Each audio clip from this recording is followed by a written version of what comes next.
আসসালামু আলাইকুম। প্রিয় যমুনা পাড়ের বাসিন্দাগণ,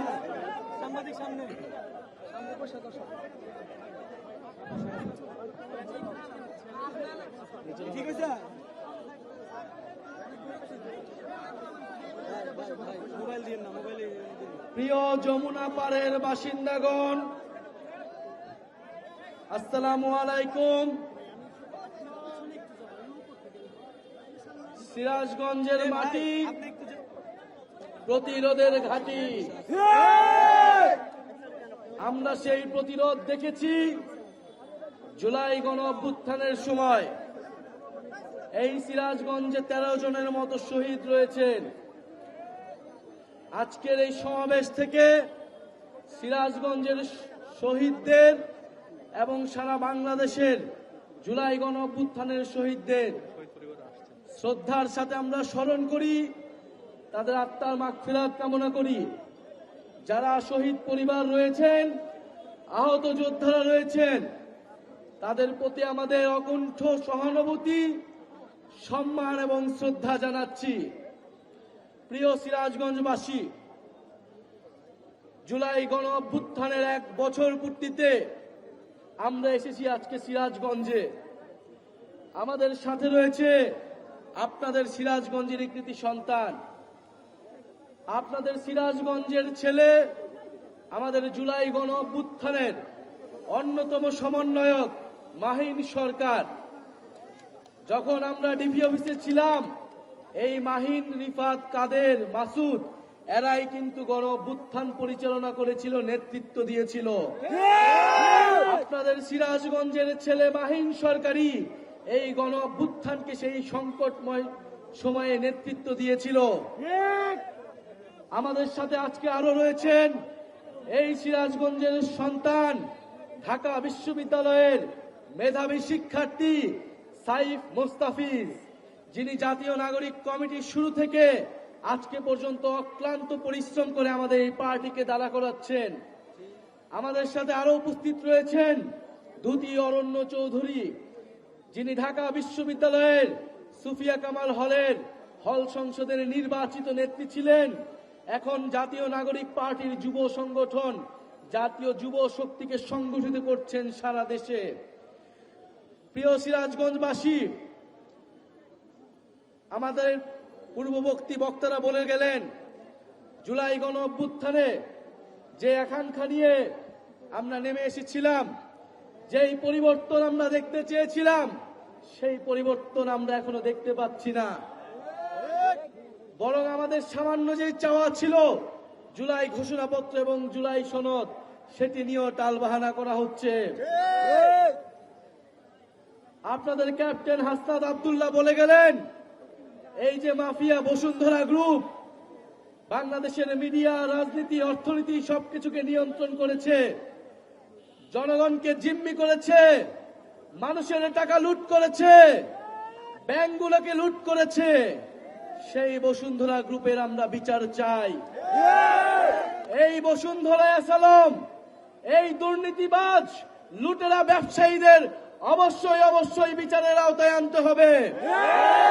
এবং এখনো এই গণ অভ্যুত্থানের পরেও এই সকল মাফিয়া লুটেরা ব্যবসায়ীদের যারা রাজনৈতিক আশ্রয় দিচ্ছে, সমর্থন দিচ্ছে, তাদেরকেও প্রত্যাখ্যান করতে হবে।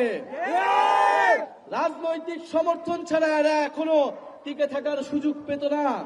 এবং অন্তর্বর্তী সরকারকেও এই সকল মাফিয়া লুটেরাদের প্রতি কঠোর পদক্ষেপ গ্রহণ করতে হবে। যারা জনগণের টাকা লুট করেছে, যারা ব্যাংক লুট করেছে, গণ অভ্যুত্থানের পরেও তারা কিভাবে এখনো তাদের মিডিয়া কিভাবে জনগণের বিরুদ্ধে, গণ অভ্যুত্থানের বিরুদ্ধে কথা বলতে পারে। প্রিয় সিরাজগঞ্জবাসী, এই জুলাই গণ অভ্যুত্থানের পরে আমরা বলেছিলাম যে একটি বৈষম্যহীন বাংলাদেশ আমরা গড়ব। তরুণদের নেতৃত্বে একটি বাংলাদেশ তৈরি করার স্বপ্ন আমরা দেখি এখনো। আপনারা যারা মুরব্বীরা রয়েছেন, আপনারা যারা মা বোনেরা রয়েছেন, আপনাদের কাছে আমরা দোয়া চেতে এসেছি, সমর্থন চাইতে এসেছি। জুলাই গণ অভ্যুত্থানে শেখ হাসিনার জুলুম থেকে বাংলাদেশের মানুষকে মুক্তি দিতে আমরা কোনো আপোষ করিনি।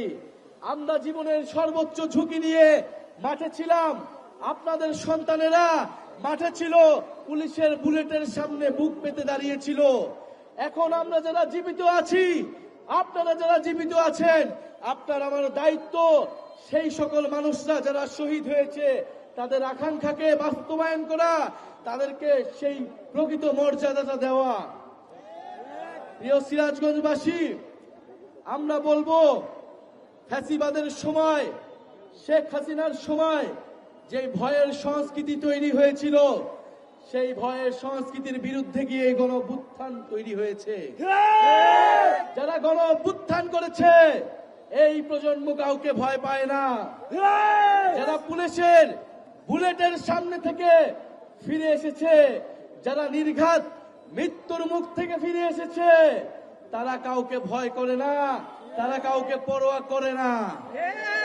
সুতরাং সেই ভয়ের সংস্কৃতি যারা আবারও ফিরে আনতে চায় তারা খুবই ভুল করছে, খুবই বোকামি করছে। আমাদের এই জুলাই পদযাত্রায় প্রত্যক্ষ এবং পরোক্ষভাবে বাধা দেওয়ার চেষ্টা করছে। এই আজকে সিরাজগঞ্জেও, আমাদের নাটোরেও এই পদযাত্রায় বিভিন্নভাবে বাধা দেওয়ার চেষ্টা করা হয়েছে। আমরা স্পষ্টভাবে বলতে চাই, কোনো বাধা দিয়ে, কোনো ধরনের বাধা বাংলাদেশের জনগণ, বাংলাদেশের তরুণ প্রজন্ম, জাতীয় নাগরিক পার্টির নেতা কর্মীরা মানবে না, মানবে না। আপনারা সাহস করুন, আমরা আপনার সাথে সম্পূর্ণভাবে থাকব। সিরাজগঞ্জ থেকেই ফ্যাসিবাদী ব্যবস্থা বিলোপের যে লড়াই, সেই লড়াইকে এগিয়ে নিয়ে যেতে হবে।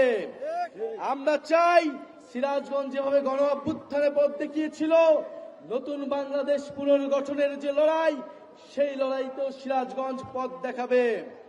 প্রিয় সিরাজগঞ্জবাসী, আপনাদের এলাকার সন্তানেরা সিরাজগঞ্জের বিভিন্ন সমস্যার কথা বললেন।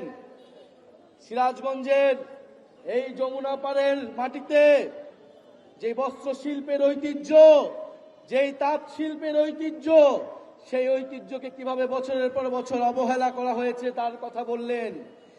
সেই বস্ত্র শিল্প, সেই তাঁত শিল্প যেটা আমাদের ঐতিহ্য হইতে পারত, আপনার আমার বাংলাদেশের গর্ব হইতে পারত, সেটাকে আমরা বিশ্বের বুকে তুলে ধরতে পারিনি। কিন্তু আমরা চাই আগামী বাংলাদেশে সিরাজগঞ্জের যে শিল্প, সিরাজগঞ্জের যে ঐতিহ্য, সেটাকে আমরা পুরো বাংলাদেশ নয়, পুরো পৃথিবীর বুকে আমরা তুলে ধরব। সিরাজগঞ্জে কর্মসংস্থানের ব্যবস্থা হবে, সিরাজগঞ্জে সুচিকিৎসার ব্যবস্থা হবে, সিরাজগঞ্জে শিক্ষার ব্যবস্থা করতে হবে। আপনারা জাতীয় নাগরিক পার্টির যারা নেতৃবৃন্দ রয়েছে তাদের প্রতি আস্থা রাখুন। আপনারা নিজেরাই বিবেচনা করুন, নিজেরা যাচাই করে, আমরা বলছি না অন্ধভাবে আমাদেরকে সমর্থন দিন।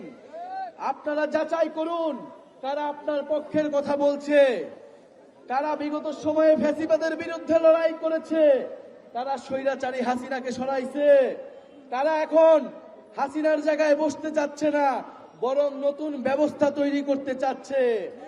আপনারা সবকিছু বিচার বিবেচনা করে সমর্থন করুন, এই নতুন দলে অংশগ্রহণ করুন, চাঁদাবাজ ও সন্ত্রাস মুক্ত সিরাজগঞ্জ তৈরি করুন। আরেকটি কথা বলে বিদায় নিতে চাই, আমরা বলেছিলাম গণ অভ্যুত্থানের পরে আমরা নিরপেক্ষ প্রশাসন চাই, নিরপেক্ষ পুলিশ চাই, নিরপেক্ষ আদালত চাই। আমরা দেখেছি বিগত সময়ে এই যে প্রশাসকরা যারা রয়েছেন তারা একটা দলের এজেন্ডা পালন করতেন, তারা আওয়ামী লীগের এজেন্ডা পালন করতেন। আমরা চাই না এই গণ অভ্যুত্থানের পরেও কোন প্রশাসক কোন দলীয় এজেন্ডা, দলের মুখপাত্র হিসেবে কাজ করুন, বরং জনগণের পক্ষে নিরপেক্ষভাবে কাজ করতে হবে। মানুষের যে নাগরিক সুবিধা, নাগরিক অধিকার, সেটা বাস্তবায়নে সচেষ্ট হতে হবে। প্রিয় সিরাজগঞ্জবাসী, বিচার সংস্কার এবং নতুন সংবিধানের দাবিতে আমরা রাজপথে নেমেছি। ফ্যাসিবাদী ব্যবস্থার বিলোপ ঘটিয়ে নতুন বন্দোবস্ত, নতুন দেশ গড়ার লড়াইয়ে নেমে এসেছি। গণ অভ্যুত্থানে যেমন সিরাজগঞ্জ থেকে শুরু করে বাংলাদেশের প্রতিটি জেলা আমাদেরকে আপনারা সমর্থন দিয়েছিলেন, ছাত্র তরুণরা নেমেছিল। বিচার সংস্কার, নতুন সংবিধানের দাবিতেও আমাদের সকলকে ঐক্যবদ্ধ হতে হবে। আমাদের কি বিচার প্রয়োজন? এই যে গণহত্যা হয়েছে, আপনার সন্তানদেরকে হত্যা করা হয়েছে, গুম করা হয়েছে, বাংলাদেশে আইনা ঘর তৈরি করা হয়েছে, সেই সকল কিছুর বিচার ছাড়াই কি আমরা নির্বাচনের দিকে যাব?